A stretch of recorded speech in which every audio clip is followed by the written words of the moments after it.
Halo guys, balik lagi nih bareng aku Syamsul Fahmi di Fantastic Midbrain. Kali ini aku mau bawain salah satu konten kita, yaitu bedah program studi. Jadi aku bakal bareng sama salah satu teman SMA aku. Dia kalau nggak salah mahasiswi di Universitas Pajajaran. Untuk lebih jelasnya mending kita tanya-tanya aja langsung yuk.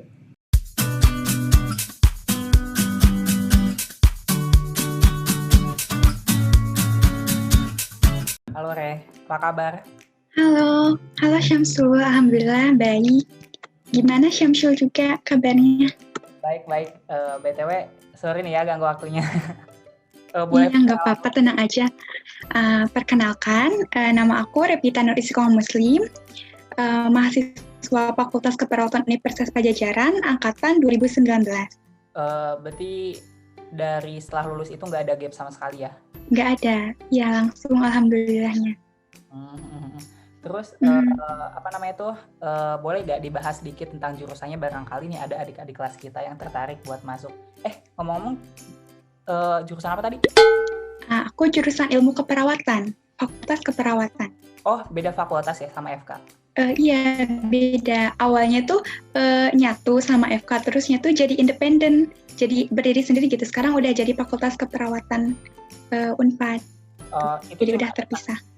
Cuman ada satu prodi ilmu keperawatan aja atau banyak? Iya, kalau buat S1-nya cuma satu prodi. Jadi jurusannya atau prodinya itu ilmu keperawatan, fakultasnya keperawatan gitu. Tapi dalam satu fakultas itu ada S1-nya ilmu keperawatan, kemudian ada profesinya, profesi nurse, lalu ada S2-nya. S2 keperawatan. Jadi ada S1 juga profesi gitu atau gimana? Ya, kalau keperawatan di Unpad itu kan S1 ya. Kalau S1 itu jadi kayak udah satu paket sama profesinya. Soalnya kalau cuman S1-nya aja kan itu cuman teorinya aja ya. Cuman akademisnya aja. Sedangkan kita itu terjun ke lapangan, kerja itu harus beserta dengan skill-nya gitu. Keterampilan klinisnya. Jadi keterampilan klinisnya di nurse-nya itu, di profesinya itu sama aja kayak dokter gitu. Kan kalau dokter itu sarjananya itu dapat gelar S.Ked kan. Nah, FKEP juga sama. Jadi selama 3,5 sampai 4 tahun itu S1-nya itu dapat gelar S.Ked. Kemudian lanjut ke profesi. Kalau profesi di kedokteran itu dapatnya gelar dokter. Nah, kan kalau kita dapatnya gelar nurse. Jadi ketika kita udah jadi S.Ked nurse itu, kita boleh terjun ke lapangan praktik gitu, praktik kerja gitu, dan kita udah legal secara hukum. Asal udah dapat STR-nya, nanti uji kom dulu. Tapi itu berarti estimasi waktunya nih 3-4 tahun itu kita cuma teori doang, baru nanti lanjut ke profesinya. Kebanyakan tahun profesi langsung. Kebanyakan itu emang persentasenya lebih banyak akademis ya, teori, tapi tetap di situ juga ada praktikumnya, ada tutorialnya. Cuma nanti diperdalam, kayak kalau di nurse itu, di profesi itu emang betul-betul skillnya aja gitu. Lebih banyak skillnya, lebih banyak keterampilan klinisnya yang diperdalam. Kan kalau diploma ya D3 atau D4 itu udah persentasenya lebih banyak praktik ya. Sedangkan kalau kita itu dimatangin juga ilmunya, dimatangin juga teorinya dulu. Lalu baru praktiknya juga jadi S1 plus profesi nurse itu lebih menyeluruh gitu. Teorinya iya, praktiknya juga iya. Berarti itu 4 tahun itu, misal katakanlah estimasi 4 tahun lah S1. Udah plus profesi ya? Belum. Belum. Jadi nanti beda. Ya, biasanya kalau di FKEP Unpad itu bisa selesai 3,5 tahun kalau kitanya cepat ya, tapi ya jaraknya kira-kira rentangnya itu 3,5 tahun sampai 4 tahun. Itu S1 ya, dapat S.Ked. Baru nanti nurse-nya itu 1 tahun. Jadi kalau kita cepatnya sarjana itu 3,5 tahun plus profesi itu 1 tahun, berarti 4,5 tahun dapat gelar S.Ked nurse sampai bisa bekerja gitu. Itu tuh dulu emang pengen masuk ke ilmu keperawatan atau emang sebelumnya aku pengen dulu nyoba dulu aja di sini atau gimana gitu? Atau tadinya ada cita-cita lain gitu tapi nggak kesampaian jadi dialihin ke sana? Iya betul, ada cita-cita lain, tadinya pengennya masuk kedokteran gitu. Cuman saking ketatnya persaingan gitu ya di sekolah, yang kedokteran itu udah pasti dapet sama yang juara umum gitu. Sedangkan aku bukan juara umumnya, jadi ya mawas diri lah. Terus kata orang tua diarahin ke keperawatan aja, katanya kan aku juga suka biologi gitu. Jadi ya udahlah sama-sama di bidang kesehatan.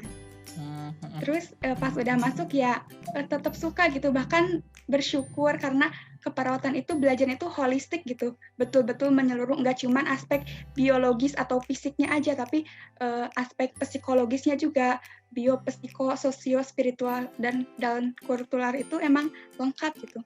Soalnya itu kita nggak cuman, ya bukan curing gitu, bukan hanya mengobati, tapi healing, bukan curing gitu, merawat sampai betul-betul sembuh itu bukan hanya aspek fisiknya aja kan, tapi psikologisnya juga kayak gitu.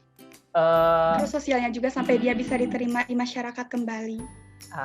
Iya. Berarti tadinya kalau misalkan nih, andai kata dulu nilainya memenuhi lah buat masuk ke kedokteran, pengennya ngambil kedokteran gigi atau umum? Pengennya kedokteran umum. Kenapa nih? Soalnya nilainya lebih menyeluruh. Iya, soalnya lebih menyeluruh aja ya, mencakup seluruh bagian organ tubuh manusia gitu. Sedangkan kan kalau kedokteran gigi lebih terkotak di gigi dan mulut aja. Terus nih, dulu pas masuk ke ilmu keperawatan tuh jalur apa? Aku kebetulan jalur SNMPTN. Oh, SN. Oh, berarti langsung jalur rapor. Itu berapa dulu rata-ratanya? Rata-rata yang IPA-nya aja ya, yang mata pelajaran IPA sama bahasa ya, itu tuh rata-ratanya 88,2. Tapi kalau kayak seluruhnya semua matkul itu 88,6.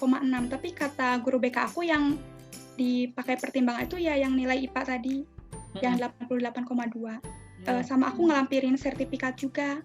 Oh, berarti dulu tuh aktif ikut lomba ya? Iya, alhamdulillah. Dulu tuh ngelampirin sertifikat LKTI, sertifikat nasional juara 2 di IPB, kemudian sertifikat Olimpiade Bahasa Jerman, dulu yang Ciayu Maja Kuning. Ya, yang Ciayu Maja Kuning ya. Terus berarti ngaruh gak sih sertifikat buat ke nilai kita? Itu tuh salah satu poin plusnya gitu. Ketika kita ya nilainya itu hampir deket-deket sama seperti orang lain, lalu kita punya sertifikat sedangkan orang lain enggak, berarti yang jadi poin plusnya itu kita gitu, karena kita punya sertifikat. Kan kalau nilai itu cuman dikeluarin dari sekolah ya, sekolah itu kan ya udah bisa aja gitu ngasih nilainya mudah atau bagaimana kan nggak tahu. Sedangkan kalau kita berkompetisi di luar berarti kan udah teruji kita itu bisa bersaing sama orang-orang di luar sekolah kita kayak gitu. Jadi itu jadi pertimbangan juga. Berarti emang itu selain nilai kita yang menunjang, berarti ya ada sertifikat juga, berarti itu sangat mempengaruhi ya. Berarti mendingan dari sekarang banyakin sertifikat dan nilainya bagusin aja gitu ya. Iya, betul. Tetap sih yang aman itu nilai dulu baru tuh sertifikat. Terus ada gak sih teman-teman yang maksudnya masuk ke ilmu keperawatan tapi mereka jalur lain gitu? Atau ada yang satu jurusan juga sama masuknya lewat SNM, itu berapa nilainya tuh kira-kira rata-ratanya? Tahu gak kebanyakan teman-teman? Iya, tahu. Ada teman-teman aku juga yang nilainya 86 masuk, lalu ada juga yang 83 bahkan 83 masuk. Jadi itu tuh sebenarnya nilai itu sangat tergantung ya. Balik lagi ke sekolahnya atau gimana? Iya, betul, tergantung indeks sekolah kita di universitas tertentu gitu, di instansi tertentunya, apakah nilainya itu bagus atau enggak gitu. Kan misalnya ya nilai 90 di sekolah A dengan nilai 90 di sekolah B itu harganya bisa berbeda gitu. Tergantung prestasi sekolahnya, kepercayaan UNIP terhadap sekolah kita gitu, karena biasanya emang track record alumninya selalu bagus-bagus juga, itu bisa berpengaruh. Terus kalau misalkan masuk lewat SBM tuh kira-kira ada rata-ratanya berapa? Jadi kan tadi yang 83 juga balik lagi ke indeks sekolah ya. Soalnya 83 sama 88 tentu beda juga, yang beda 5 poin itu kayak gila, 5 poin kali berapa mata pelajaran dikali berapa semester. Kalau SBMPTN itu aku nemu rata-rata UTBK-nya aja, jadi bukan nilai minimal, rata-rata nilai minimal. Nah, ilmu keperawatan itu rata-rata nilai UTBK-nya itu waktu tahun 2019 628. Tapi menurut aku nilai ini tuh bakal relatif gitu setiap tahunnya. Iya, rata-rata yang berarti 628. Yang diterima di situ. Total total nilai berapa sih, Iya, 900 ya? 628. Total Wah, nilai aku kurang tahu, Kak. Nggak ikut UTBK soalnya. sama Terus, kuliahnya gimana aja BTW? Banyak praktek nggak? Atau Iya, banyak. teori dulu? Aku udah praktek. Kemarin semester 3 juga tetap praktek walaupun daring. Mhm. Ya, Jadi jadi daring kuliahnya tetap ada itu praktek? betul-betul holistik ya. Iya, tetap jadi lewat Zoom gitu. OSCE juga praktikum langsung lewat Zoom gitu. Jadi Terus gimana diperhatiin tuh langsung sama prakteknya? dosennya. Prakteknya itu OSCE ya. OSCE itu Objective Structure Clinical Examination. Jadi kita itu kayak ujian, tapi langsung kita meriksa pasien dari mulai pasien datang, tanda-tanda vital dan survei general, kemudian pemeriksaan fisik dari kepala sampai dengan kaki itu tuh diperiksa sama kita seolah-olah kita sudah menjadi perawat, lalu ada pasien dan diperhatikan oleh dosen gitu, oleh dosen dinilai seperti itu ujiannya. Kemudian selain OSCE juga ada SOCA. SOCA itu Student Oral Case Analysis. Jadi itu tuh kayak ujian lisannya. Jadi nanti ada kertas undian gitu ya, isinya tuh kasus kita dari sekian banyak macam penyakit ya, kita ambil satu lalu kita baca kasusnya dan nanti kasusnya itu berupa analisis ya. Kita nanti harus mempresentasikan kepada dosen. Nanti ada 3 orang dosen, lalu kita itu cuma seorang aja di ruangan, kita menjelaskan dari mulai ini kenapa bisa seperti ini, dijelasin patofisiologinya, perjalanan penyakitnya, lalu kemudian apa sih diagnosisnya gitu, lalu apa asuhan keperawatan yang harus diberikannya kayak gitu. Jadi secara lisan kan kalau tadi lebih ke praktikum langsung ke orangnya, ini mah cuman lisan doang. Gitu. Berarti Kayak gitu. kita kan maksudnya sekarang itu kan lagi daring gini, berarti tetap ada praktek dilakuin gitu. Maksudnya itu kayak Iya, tetap. Jadi ada bedanya. iya, kuliahnya itu jadi ada 3 tahapan. Ada lecture gitu. Lecture itu kan cuma ceramah doang ya dari dosen searah.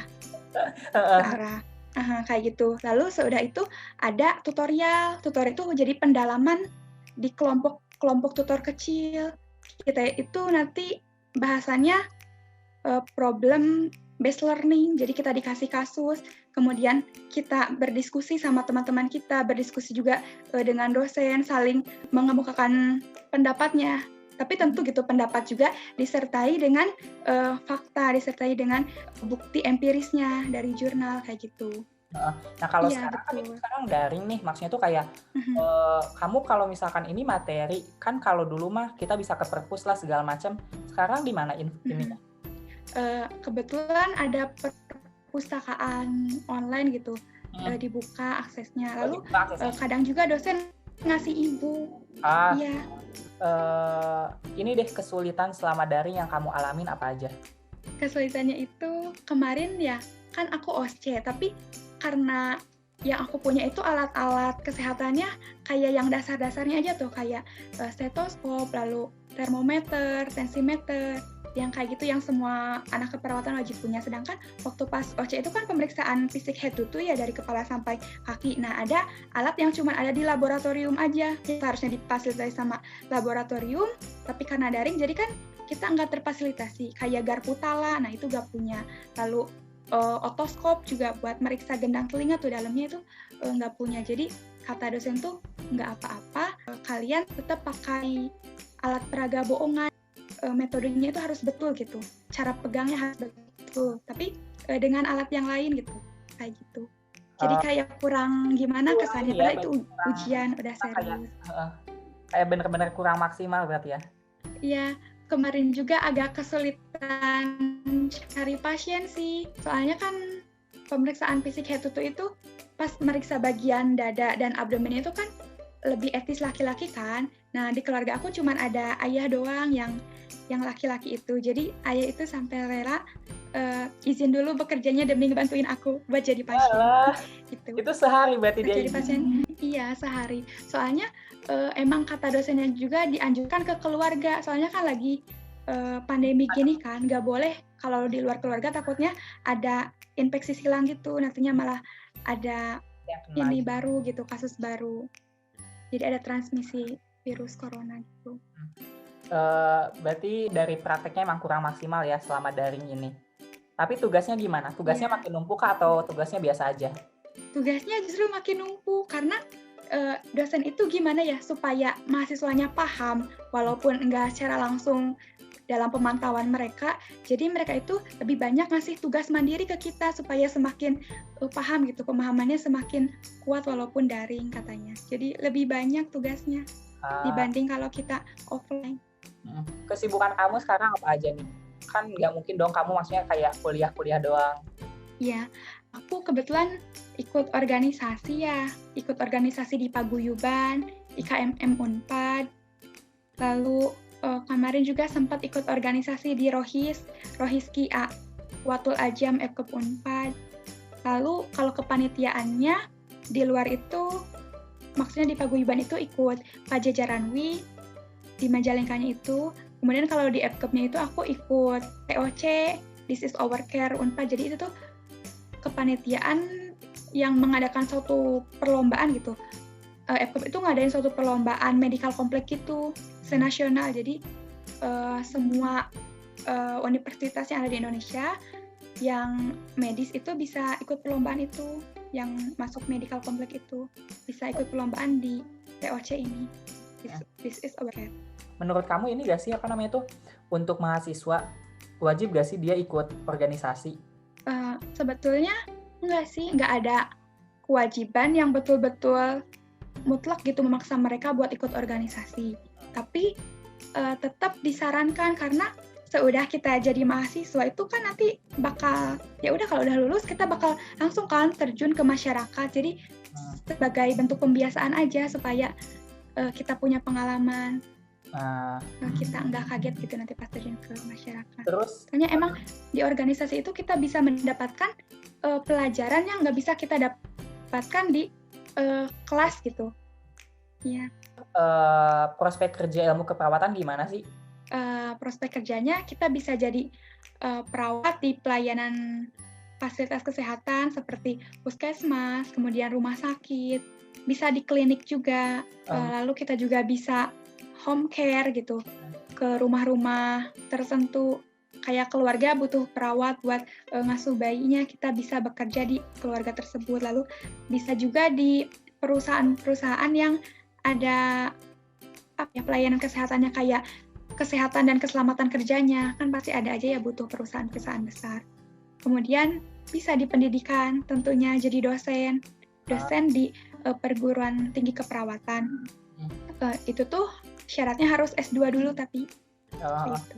Menurut kamu ya prospek kerjanya cukup datar atau menurut kamu emang enggak ini tuh gak datar gitu? Soalnya kan kalau misalkan ada dari anak teknik lah katakanlah dia bisa kemana aja lah kecuali non jurusan dia kayak misal teknik industri kan dia bisa ngelirik yang lainnya, terus misalkan ada yang elektro juga dia bisa ngelirik yang lainnya, soalnya kan elektro industri yang kayak gitu mereka kayak mempelajari komputer dan mereka juga bisa jadi IT nih misal katakanlah, walaupun emang nggak terlalu dipelajari. Kalau untuk ilmu keperawatan sendiri menurut kamu datar nggak sih kayak cuman aku ilmu keperawatan jadi perawat atau misalkan jadi dosen, atau ada pilihan lain, change lain gitu, kayak misalkan aku bisa jadi perawat tapi benar-benar kayak spesial gitu, sesuatu yang menurut kamu dari ilmu keperawatan ini spesial? Sebetulnya bisa luas juga ya karena perawat itu bisa jadi peneliti keperawatan kayak itu. Berarti beda ya nemuin suatu penyakit baru, ya luas. Kemudian bisa jadi ahli epidemiologi, apalagi waktu pas kayak gini pandemi gitu bisa melakukan surveillance gitu, dikumpulin datanya, kita bisa menafsirkan itu keadaan tuh seperti apa gitu, bisa memprediksi juga kayak gitu. Jadi ahli epidemiologi. Lalu di keperawatan mental juga. Karena kita belajar tentang mental health juga. Luas sih sebetulnya. Berarti nggak cuman kayak kita lah jadi perawat atau jadi dosen gitu ya. Banyak banget gitu. Jadi kalian yang pengen masuk ilmu keperawatan, kalian nggak terpaku cuman jadi perawat doang kok, nggak terpaku cuman jadi dosen, tapi bisa juga jadi yang lain. Kayak misal yang tadi kita sebutin tuh, misal kita jadi neliti atau misal kita jadi perawat mental yang kayak gitu ya. Iya, lalu bisa juga kita jadi nurse trainer gitu, jadi pebisnis, jadi tapi lewat dasar-dasar ilmu yang kita punya, kayak nanti kita ngebuka baby masses, Jadi buat Ah, pijat bayi gitu, kayak gitu. berarti itu juga Ya, bisa jadi dibisnisin itu ya? buat pengasuhan bayi, ya jadi bisnis. Jadi ada jiwa-jiwa entrepreneur itu bisa gitu lewat keilmuan yang udah kita miliki. Tuh berarti kita juga bisa jadi pebisnis kayak dokter Mhm, misal, dia juga kan iya, bisa buka praktek sendiri ya, nggak cuma di rumah sakit dia mhm, jadi dokter, tapi dia bisa jadi dokter buat ya orang di sekitarnya kayak gitu kan? iya. Sebetulnya perawat juga bisa buka praktik sendiri. Oh itu dibolehin? Iya, iya boleh. Hmm, mhm. Mhm. Terus ini Tapi apa khusus buat tindakan keperawatannya aja.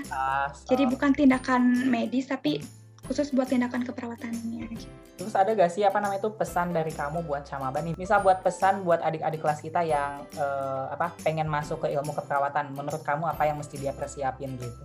Buat masuk ilmu keperawatan itu sebetulnya nanti lebih banyak belajar biologinya ya. Hmm. Jadi betul-betul kalian tuh harus suka biologi, betul-betul suka gitu, ikhlas nanti belajar biologinya. Karena pasti banyak bacaan, banyak hafalan, tapi tetap sih pemahaman itu yang penting. Jadi nilai biologinya harus bagus dari SMA, kemudian harus suka biologi juga.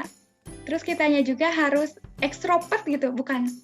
Tapi bisa sih orang introvert juga kan, karena nanti dipelajari. Kita harus pandai berkomunikasi dengan orang lain, kayak gitu. Paling itu aja sih.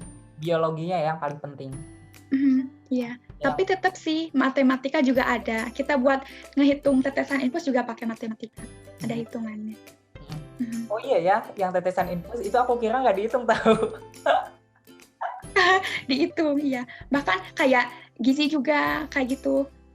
Angka kecukupan gizi lalu kita gizi per Semuanya mesti dipelajari. uh, Mhm. ya Jadi kalau misalkan kayak fisika yang kayak gitu nggak terlalu ngaruh ya, kecuali kimia?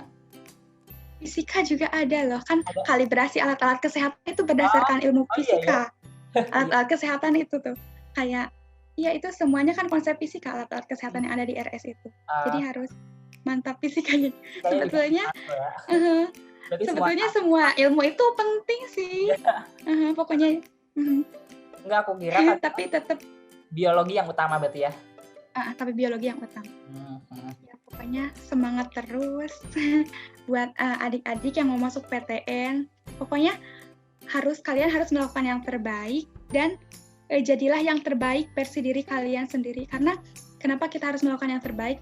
Itu tuh sebagai bentuk kesyukuran kita gitu atas karunia Tuhan karena Dia yang udah memberikan potensi kepada kita. Lalu kita mengoptimalkannya. Itu salah satu bentuk kesyukuran. Lalu kenapa kita harus jadi yang terbaik versi diri kita sendiri karena sekarang itu persaingan semakin ketat kan, saking ketatnya persaingan, kalau kita nggak melakukan yang terbaik hari ini, kita tuh bisa tergantikan oleh orang lain. Iya, Berarti jadi emang harus jadi yang terbaik. mempertahankan posisi itu paling penting ya? Iya, pokoknya asal kita udah mengoptimalkan seluruh potensi yang kita miliki, ya udah gitu kita juga nggak akan merasa menyesal karena kita udah maksimalkan. Buat teman-teman yang oke kasusnya sama kayak kamu kan awalnya pengen ke kedokteran nih, tapi ujungnya harus ke perawatan karena nilai nggak memenuhi. Ada nggak sih kamu saran buat teman-teman yang sama gitu kasusnya kayak kamu, biar mereka bisa lebih membuka diri gitu, nggak usah memaksakan? Oke, jadi sebetulnya kadang manusia itu bisa berencana ya, tapi tetap gitu Allah yang menentukan. Dan kemarin itu aku seperti jalannya itu dimudahkan masuk ke keperawatan. Jadi aku ambil aja gitu dan setelah aku masuk, ya aku merasa beruntung karena emang keperawatan itu lebih holistik, lebih mencakup aspek bio, psikososio dan spiritual. Jadi nggak usah khawatir, semua profesi juga baik gitu. Asalkan niat kitanya baik juga dan kita ikhlas gitu, nggak ada maksud. Jangan pernah berpikir gengsi, karena sama aja kok semua profesi itu setara gitu, sama nggak ada yang di atas ataupun yang di bawah. Tapi kalau misalnya teman-teman masih penasaran gitu, karena ngerasa belum ngemaksimalin potensi, ya boleh dicoba selagi masih punya kesempatan gitu. Dicoba buat testing kedokteran lagi. Tapi kalau misalnya udah habis, lalu bingung pilihannya apa lagi ya, mungkin salah satunya bisa masuk ke keperawatan karena memang kita juga belajar ilmu kedokteran juga. Jadi ya udah ilmunya sama-sama dapat gitu. Oke, cuman mau ngasih satu quotes gitu ya. kegagalan itu ada ketika kita menyerah. Selama kita belum menyerah, kegagalan itu tidak pernah ada. Jadi jangan pernah menyerah, teruslah berusaha, milikilah selalu harapan. Kayak gitu. Oke. Ya udah Rek, makasih ya udah luangin waktunya buat konten kita.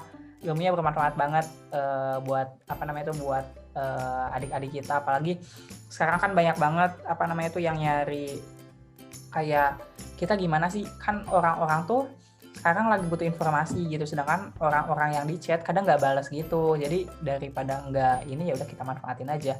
Paling dari aku gitu aja, Rek. Sekali lagi makasih ya. Iya, sama-sama Syamsul. Makasih juga udah ngundang Revita gitu buat sharing di sini sama adik-adik kelas.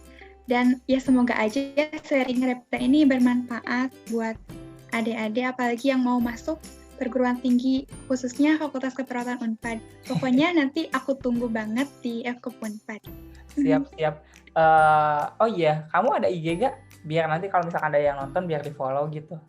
Ada Instagram aku, ID-nya @repitaning. Nanti teman-teman boleh cek aja IG aku, lalu bisa kalau mau tanya bisa DM aja, nanti aku jawab kok. Kalau misalnya aku bisa jawab, pasti jadi jawab. Kalau gitu IG-nya di @revita_nim ya? Iya, betul. Paling gitu aja lah, Re. Makasih ya sekali lagi. Oh iya, buat teman-teman semua jangan lupa like, comment, and subscribe ya. Assalamualaikum.